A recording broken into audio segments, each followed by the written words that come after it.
Penguin Random House Audio presents The One Real Thing by Samantha Young. Read for you by Angelica Lee and Tad Branson. Chapter 1. Jessica. One of my favorite feelings in the whole world is that moment I step inside a hot shower after having been caught outside in cold, lashing rain. The transformation from clothes soaked to the skin misery to soothing warmth is unlike any other.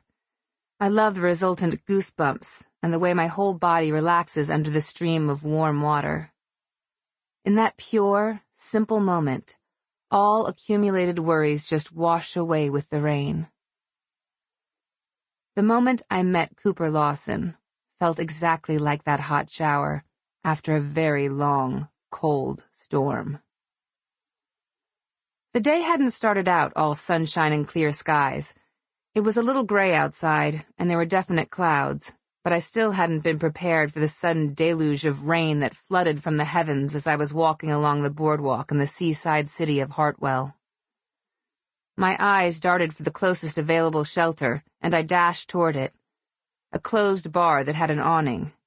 Soaked within seconds, blinded by rain, and irritated by the icky feeling of my clothes sticking to my skin, I wasn't really paying much attention to anything else but getting to the awning. That was why I ran smack into a hard, masculine body. If the man's arms hadn't reached out to catch me, I would have bounced right onto my ass. I pushed my soaked hair out of my eyes and looked up in apology at the person I had so rudely collided with.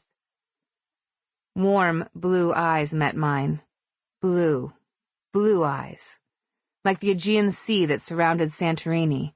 I vacationed there a few years back, and the water there was the bluest I'd ever seen. Once I was able to drag my gaze from the startling color of those eyes, I took in the face they were set upon. Rugged, masculine. My eyes drifted over his broad shoulders, and my head tipped back to take in his face, because the guy was well over 6 feet tall. The hands that were still on my biceps, steadying me, were big, long-fingered, and calloused against my bare skin. Despite the cold, I felt my body flush with the heat of awareness, and I stepped out of the stranger's hold. "Sorry," I said, slicking my wet hair back, grinning apologetically. "That rain came out of nowhere." He gave a brief nod as he pushed his wet, dark hair back from his forehead.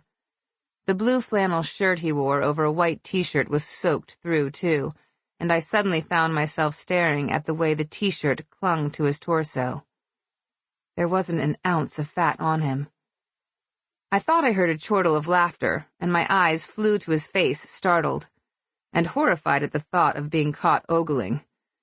There was no smirk or smile on his lips, however, although there was definitely amusement in those magnificent eyes of his.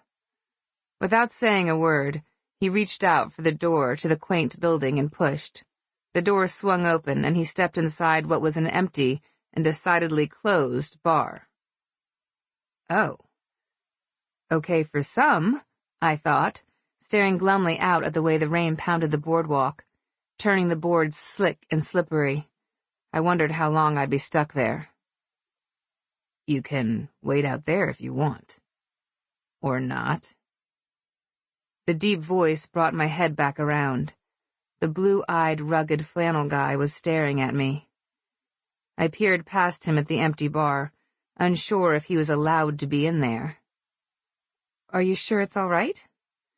He merely nodded, not giving me the explanation I sought for why it was all right. I stared back at the rain, and then back into the dry bar. Stay out here shivering in the rain, or step inside an empty bar with a strange man? The stranger noted my indecision, and somehow he managed to laugh at me without moving his mouth. It was the laughter-filled eyes that decided me.